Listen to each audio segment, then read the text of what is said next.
Here's Gene.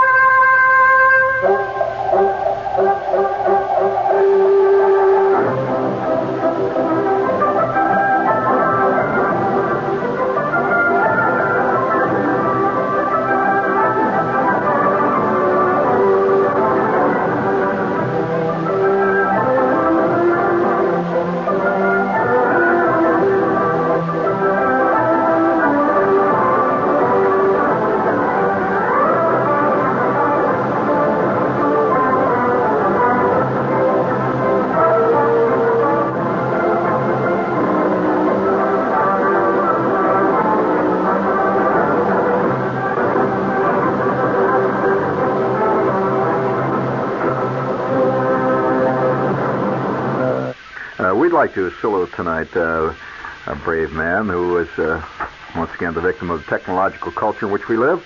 We'd like to salute Hank Tidwell, 16-year-old Hank Tidwell. He lives in Melbourne, Florida. Got into his automobile in the neighboring town of Indialantic, Florida, and found that it would only go in reverse. So he drove it home to Melbourne that way, through 5 miles of congested traffic, on busy streets and highways, and across the famous Melbourne Causeway.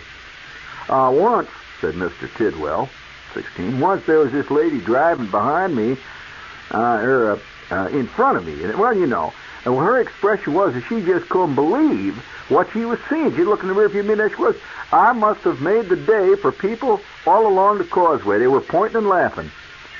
A Melbourne police officer, A.J. Bruneau, didn't think it was funny. He spotted Mr. Tidwell's car facing the wrong way at the intersection of US 1. Well, the car would only go backwards. So that's the way I went, Mr. Tidwell explained.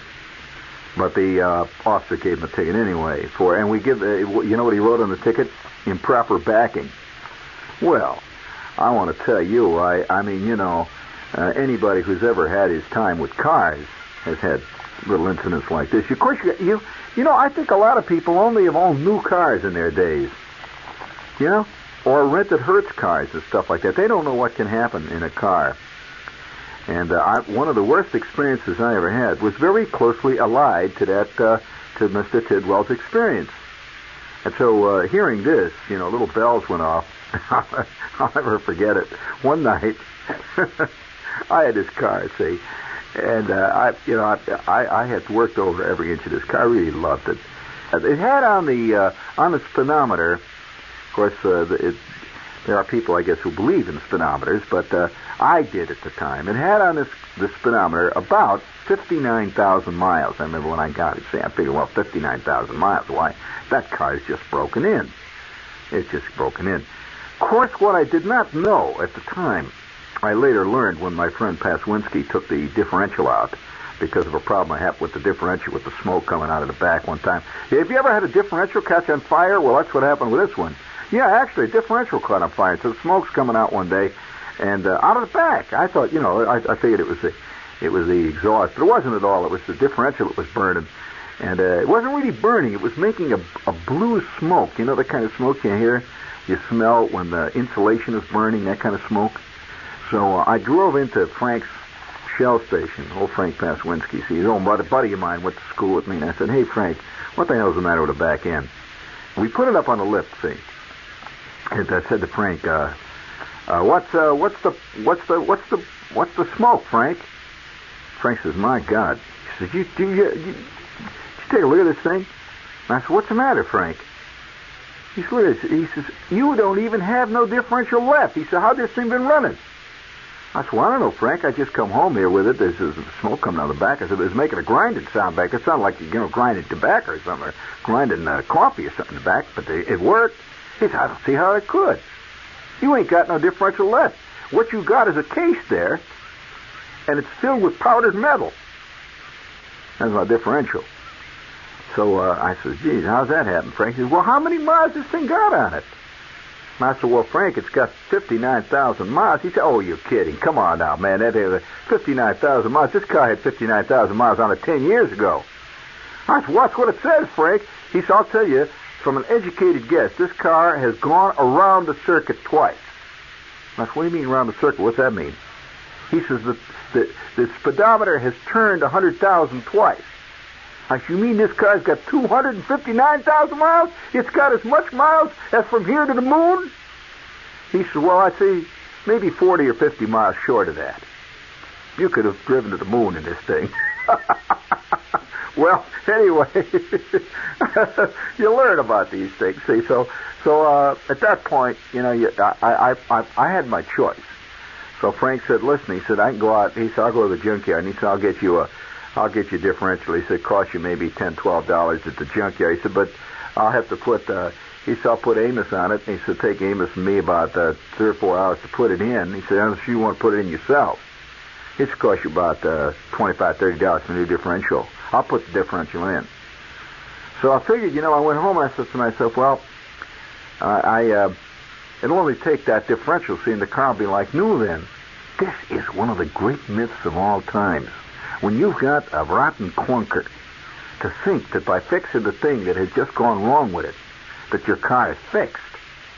Forget it. Well, I decided the wrong way. See, so I said, well, all right, I'll have Frank fix the differential. So he fixed the differential. Well, the only thing that the differential did, it stopped the smoke. It didn't smoke in the back any longer, but it still continued to grind. So, you know, I could hear that grinding in the back there. So I drove it back to the station. I said, Frank, it's still making that grinding noise in the back. And Frank says, well, you mean that noise like it's grinding coffee? I said, yeah, that noise. He said, well, that wasn't the differential doing that. I said, well, I thought that was a differential. He said, no, that's your drive shaft. Your drive shaft's out of line. You got bad bearings back there. Well, how come you didn't tell me? He said, well, I can't tell you everything. You know that. I told you that 259,000 miles on it or better. He said, you don't expect to have your bearings last forever, do you? I said, you mean I need new bearings in the drive shaft? He says, you need a new drive shaft. Well, at that point, I decided I had embarked on a lifelong project. So I decided I was going to do my own work from that time on. Well, of course, you realize that when you're keeping a car that's had 18 owners in operation, that has 259,000 miles on it, you have to give up a lot of your social life. You give up almost every possible kind of life you have, you know, just keeping that damn car running. So every night, I'd get out there and I'd start working on the car. Well, I loved working on it, you know. I worked on this car for about 7, 8 months. I put in a new set of bearings on the drive shaft, and I had Frank work over the drive shaft. I put in, you know what I even did? I put in new rings. But on this one night, you know, I had spent about 6 months working on the car, and there was a place in town that opened up. I wonder whether they opened up here in town. They do quickie paint jobs on cars. You ever seen those places? Huh? Quickie paint jobs. They didn't call them that, but that's what all the boys used to call them. And they would do a paint job on your car for $39. You could get a complete paint job, see. So I went down to this paint place. I'll never forget this. I had this nice color. It was a nice dark blue metallic car, and it was kind of distinguished looking. You know, it was great. And so I went down to the paint place. And the paint was coming off in sheets. See? So I said, I got to get this baby painted. They had ads all over the papers. You know, come down and you can get your car painted in 4 hours and it said baked down finish. Do you remember that? Baked down finish. 4 hours. Baked down finish.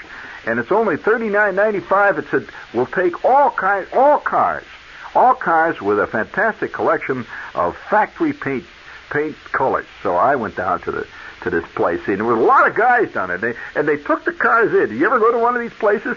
They took the cars in a long line, like a car wash, and they actually painted the cars. And they had this big oven in there. You know, they drive your car in and bake the paint on, see? So I sat down with the guy. I had my $39.95, and I put out the dough, and he says, all right, now, he said, now, let's see. Let's take a look at the car. So, yeah, 49 Ford, okay. He said, and what color do you want? And I said, well, you know, I was thinking kind of getting an original color, you know, that they had on the 49 Ford. Oh, he said, very smart, because that'll aid you when you trade that car in. You'll make it look like a new car. He said, all right, let's see, 49 Ford. And he takes out this big catalog. So he had all these kinds. 49 Ford, let's see, we got Hudson Terraplane, Studebaker Hawk, Hudson Ford Whippet. Let's see. Nash Super 6. Let's see. Willie's Night. Oh, it's a 49 Ford. Hey, Aki, you got the 49 Ford book. So Aki brings in the other book, and he decided at that I should have suspected. See, he takes the other book down. 49 Ford. Oh, yes, 49 Ford. Let's see. They had a Montevideo Blue. I guess that's what you got, a Montevideo Blue. Well, how about a Baja California Green? That's kind of nice. I said, what's that? He said, Baja California Green, number 7226SJ7. Here it is, right here. Here, take a look at it. This is the way it's going to look, right here. Well, he had a picture, a paint patch in this catalog. You know, they had like paint patches. Oh, it's a beautiful green. Gee, you know, it just looked great. That's a Baja California Green. It's beautiful green. It's authentic green stand on the 49 Ford. Is that what you like? I said, well, I don't want one of them metallic paint jobs, you know, because they peel off. That's very smart. Them metallic paint jobs peel off. Yes, of course. All right, Baja California. Hey, Aki, that green, that blue job over there, that 49 Ford, we're going to do it in Baja, California. It's number 6SJ7 GT. It's all right? Okay. All right, kid. He says, come on back tomorrow at noon. We have your car ready. Well, I was all excited. Have you ever had a car painted? Oh, I was all excited, you know, because it's like getting a new car. So, I'm all excited. So the next day, I go back to this place, to the Quickie Paint Job place, and they had this great big shop, fantastic. It looked like an airplane hangar. And they had this big parking lot outside with the gravel. And there must have been, 50 cars out there that they had painted, and the various owners, various victims, were coming to get their car. So I go into the office, and I said, I had the 49 Ford. He said, yes, 49 Ford, of course. Yes, my car. A little trouble, that car. 49 Ford. I thought, yes, 49 Ford. He said, of course, we have trouble putting, you picked up green, I believe, according to the note here. It's Baja. It's a Baja California Green. Well, there's a little trouble putting that on with the blue, but it's all right. That turned out beautiful. Very good. Well, all right, thank you. Here's your car's number 422 out in the lot. Tell the boy that it's all set here to give him this slip. So I go out in the lot, and I hand the guy the slip. And he had a little office, one of these little glass offices out there. And I give him the slip, and he says, that'll be $27.50. What do you mean $27.50? I already paid you $39.95. Oh, yes, but that you asked for a special paint job. What do you mean a special paint job? I sat down with a guy in the back there, and we looked through the books. He said, yes, but that $39.95 does not cover special paint jobs, and you asked for a number 722 6SJ7 GT. Well, that's a special paint. We had to mix that up as special paint. That's $22.50 extra. That's $22.50 extra. Yeah, I'm sorry. You asked for that paint. But he didn't tell me in there. Well, you didn't ask him. Oh, my God. So here it is. The car is ready. I've got a big date. See, I've made this big date. Me and my kid brother are double dating tonight in the car. It's going to be real shreddy clean, Randy's got a date with this chick named Betty. Did I ever tell you about the girl my brother was dating, Betty Schmidt? I'll have to tell you about her sometime. So he's got a date with Betty Schmidt, And I'm going out with Alice Longnecker. That was another winner. So the two of us, we're all set for a big date tonight. I've got the car. So I don't have any money. $22.50 you don't whip out of your pocket real cool, easy like that. See, so I immediately rushed the phone. I call up my kid brother. See, I said, hey Randy. He said, what? I said, oh, they got me down there. It's $22.50 extra for the car, so I don't get the car today. He said, $22.50? What do you mean? I said, it's $22.50 extra. Because I picked some kind of a special paint job. He said, what kind of a nut are you? What do you mean? Why don't you find out? I said, Randy, I'm sorry. I got to have $22.50. Don't argue with me now. For God's sakes, ask somebody, you got any money? He said, well, all I got is $9. I said, well, Randy, bring the $9. Call up Schwartz. And ask Mom if she's got any money around the house. I got to get the car out. All right. So he hangs up, and about half an hour later, I see my kid brother getting out of a bus down at the corner. They had a bus stop right there. So he gets out of the bus, and he's looking real mad. And he comes over and he says, "Oh boy," he says, "here's your $22.50. Now I'm broke. It's $9. I got $7 from Schwartz. I got some from the old lady. And now, what am I going to do tonight on a date?" I said, "I don't know, Rand. We got to get some money. We'll get some money. Let's got to get the car first." So he hands me the $22.50. He had 2 tens and a 50-cent piece. Well, so I grabbed a hold of the money. Now I runs over to this guy, see, and he says, "Yes, sir, $22.50. All right, okay." So here's your keys, and he tosses me the keys, and he goes, he stamps the things paid. So now I got a receipt that says I have been taken for about $60 for a paint job, and it says paid in full. So now I go to the lot itself. See, this little glass house has been out in front of the lot. Remember now, friends, I have not yet actually seen any of the real cars. They're inside of this big wire chicken fence with big signs all over. It says Special Quickie Paint Jobs. So I go through the wire fence, and there's a lot of guys running around. The kind of guys that bash your grill in at parking lots. The kind of guys that drive your car. So I hand this guy my slip and the number. My car's number 422 with the keys. He said, "All right, 422. Hey, Max, 422 back there. It's the green one." Well, I'm waiting. And I hear this cloud of, I see this big cloud of, this guy in the back lot, he's roaring around with my new used transmission. And, I can feel him tearing the guts out of my bearings on my drive shaft. Oh!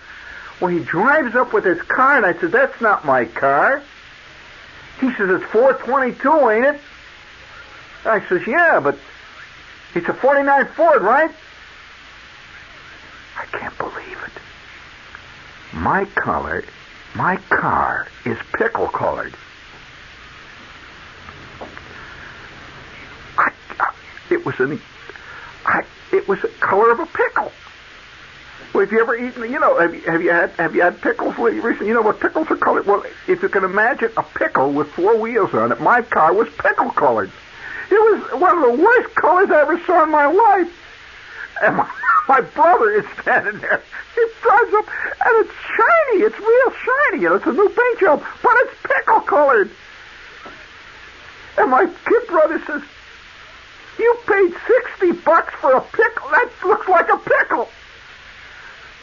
I said, "Well, gee, Randy, that's California Baya green." He says, "That's goat vomit green. That's goat vomit green. It looks like a pickle." Look how shiny it is. It looks real great, And Randy says, "Oh, what a color. Oh, my God." I had a sinking sensation in my gut. I mean, what do you do? It's done, I paid for it. And I've got a pickle-colored car. So we get into the car, and you could smell it. Oh, it's fantastic. Have you ever been in an apartment that they have painted with cheap paint?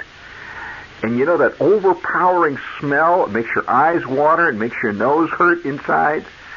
I want to tell you, my Ford smelled like the inside of a paint factory. The kind of paint factory that turns out $1.59 a gallon paint. That real crappy paint color. And it smelled like it was like something had died in it. It was a fantastic smell. So we got in the car. and it was then, that I began to understand about cheapy places. I start to drive out when I notice I can't really see. I can't figure what the hell's wrong with the car. See, well, it was then that I noticed that there was a fine spray of paint over my windshield. It was a very fine spray. It was so fine you couldn't actually see it, but it made it so that it was like you're looking through a faint haze, actually. So I get out of the car, and Randy says, "You got paint all over you. What the?" I says, "Randy, come on, quit griping and help me get the damn stuff off." So he gets out his pocket knife, and I run around the back, open the trunk. Damn, I see what they done. In the trunk. Well, you got a trunk in your car, right? And when you put your trunk down, well, the paint, apparently, when they sprayed it on, had gone under the trunk, and now the rubber in the back of the car has got all these big globs of this pickle-colored paint all over the back, see? And I can't get the trunk open on top of it. I open the trunk. It sticks, see? It was tacky, see? And I pull it up like that. Oh, God. And I'm looking for something to scrape, see? So I reached down and I had this little tool case that I bought at the Pep Boys, you know, a little tool case, and it had an ice scraper in it. So I get the ice scraper on. I run out and I start scraping my windshield, see? And I'm out in front of the cheapy, quickie paint joint. So I'm scraping the paint off, see? And I'm really disgusted. I get the paint off the front, and I finally get in the car. We start driving down the street. Then I notice it's on the back window. I can't see out of the mirror. So we get up and we start scraping it off the back. All the while, my kid goes, oh, my God. Oh, what did you pick this color for? Well, you know, people hardly ever want to admit when they've made a mistake. I mean, have you ever bought something really crummy? And you don't want to admit you did it. You know, that you've been taken and that have been retaken, and they took you and squeezed you like a lemon. You know, believe me, a guy that's been taken by a flim-flam never wants to admit he's been taken by a flim-flam. He always figures, you know, he has to defend his honor. So I said to Randy, I says, what's the matter with this color? I said, it's a very unusual color. He says, it certainly is. I said, well, this is Baja California green. This is an original Ford color. He says, original Ford color. He says, Ford would get sued if they turned out a car like this. It's an obscene color. It's obscene. I said, I like it. I like it. I think it's real nice. I like it. I'm defending, I like it. So we drive home. We get in front of the house. And my mother, of course, has been expecting this. You know, I've been talking about getting the car painted for about, 3 months. It's a big day. And so she comes out on the front porch and she looks at the car, and she just didn't say anything. It's a terrible moment. She just thought, oh, that's very nice. I said, yeah, it's a Baja California green, Ma. It's very nice. It's really nice. What's that funny smell? I said, well, that's a new car smell, Ma. I tried to pretend it smelled like a new car. It smelled like a new car, about like the dumps. You know, you could smell terrible smell. Oh, it smells like turpentine, all that crud. Well, anyway, I cleaned it out. I vacuumed the car out. I was really proud of it, say. So now it's about 5 o'clock, and me and the kid brother, Randy, gets in.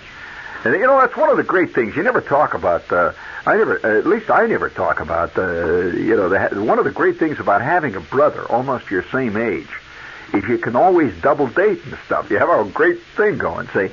So me and my kid brother, we double date a lot. So I get in the front of the car, see, Randy he's all dressed up. See, he's got his new blue suit on, and I'm all dressed. So we go on driving down, and we pick up this Betty Schmidt.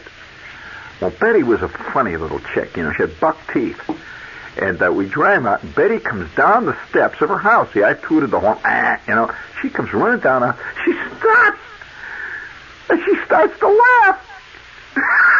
She's laughing. She's down there laughing. And Randy gets out of the car. He walks up to her. And, they're both laughing away. And I'm sitting in the car. He bucked. And she gets in. She sits in the back. Randy gets in the back seat, with her. And they're both laughing like hell. And I'm really embarrassed. She says, what did you say the name of this color is? She says, you got your car painted, didn't you? And I said, yeah, sure it is. It's great, isn't it? It's very pretty. She says, what color is you call this? I said, it's a Baja California green. She said, oh, boy, that's really pretty. She says, that's really some car. You can't help but see it, can you? She says, you put that on a hot dog, with a little mustard on the top, and it was, honest to God, pickle colored. Well, I picked up Alice Longnecker, and here's where the Tidwell problem comes in. And I honestly feel for Tidwell driving home in reverse. Now, I want to tell you before we go any further, one of the first things that happens with a car that you've had that's had a lot of mileage on it is you have transmission trouble. Have any of you ever had transmission trouble? I mean, transmission trouble strikes terror into the heart of any driver. I mean, it's like saying cancer to other people, transmission trouble.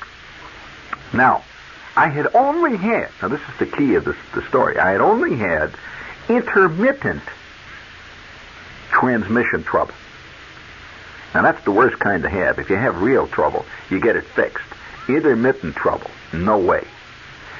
Now, what I had done with this car It had a shift on the steering wheel. You could shift on, the regular steering wheel shift.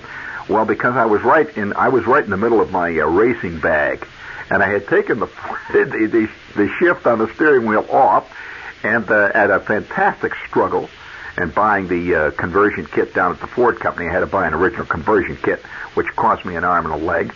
I converted it to on-the-floor transmission. So I had this transmission, the on-the-floor thing. So I could shift it, just like a real hot dog. So I had this shift. So anyway, I was really proud of this thing. And now it was pickle colored. It was the only pickle-colored car, as far as I know, in the entire neighborhood. So the night that we went out on this first date, this brand spanking new paint job, I picked up Betty Schmidt. She's laughing like hell. My kid brother's sitting there, and everybody started chuckling away. And we're all dressed up. See, we're going into the Loop in Chicago. In fact, we were going to the State Lake Theater, where they had this big stage show, see. And, we were going to have a night. And we're all dressed up. And you could smell the turpentine in the car. And Betty's complaining already. She's getting a headache from the turpentine. So I had to open the windows, blow the stink out of the car. And Alice Longnecker. I have to explain Alice Longnecker. Now, as you probably know, in all of your life experience, you've known certain very elegant, fastidious people. There's certain people, no matter what their background is, they grow up and they're very, very elegant, fastidious. Well, Alice Longnecker was an extremely elegant, fastidious girl. And she's sitting on the front seat next to me in this pickle-colored car. And she's very silent. Well, of course, with the turpentine smell and all the rest of it, see. But we are brazening it out. Me and my kid brother, so we go over, a little merriment begins to set in. Everybody's laughing. We're on our way to the State Lake. Well, now, the State Lake had a parking lot. I'm right in the middle of the Loop. You got the scene? Right in the middle of the Loop. We come out of the show. I have parked the car in this parking lot. 12,000 people are coming out of the show all at once. They're all in a line going out on the road. Shepard gets into his car, turns the key on. Big cloud of blue smoke. After all, let's face it. My car burnt. Well, I actually burnt more oil than it burnt gas. I would get about 4 miles to the quart of oil, roughly. So I carried a 5-gallon can of oil with me all the time. I just pour oil in that thing. So, blue smoke. Well, we start to edge down the driveway with thousands of cars behind me, thousands of cars ahead of me. When I shift it's in first, see. I shift into second. At the gear shift knob, the gear shift lever comes right out of the floor. Comes right out. I'm holding it up. And I look down in the floor there, see, and I pull it up like that, and you can see the gears turn around. Well, instantly, of course, the guy behind me starts to blow the horn. And immediately the attendant, the guy in the parking says, "Come on, move it out, for God's sake, come on." The cop comes over, "Move it out."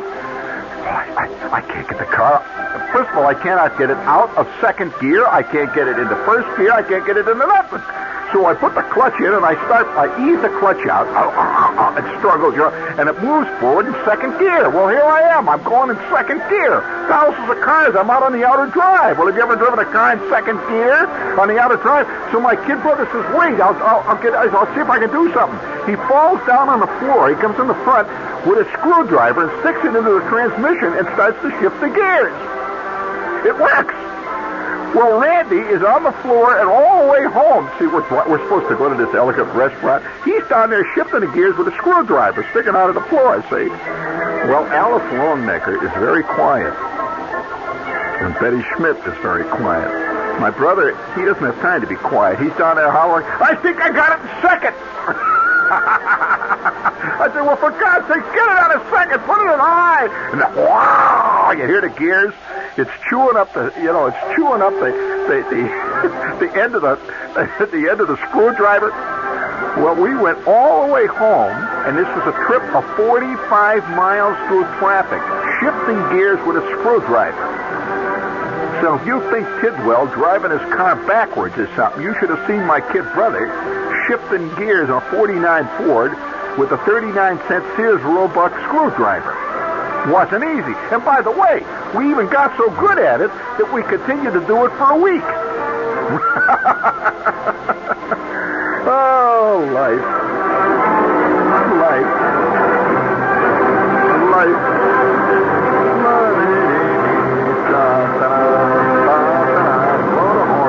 You've been listening to Gene Shepard, author, raconteur, and commentator on a contemporary scene.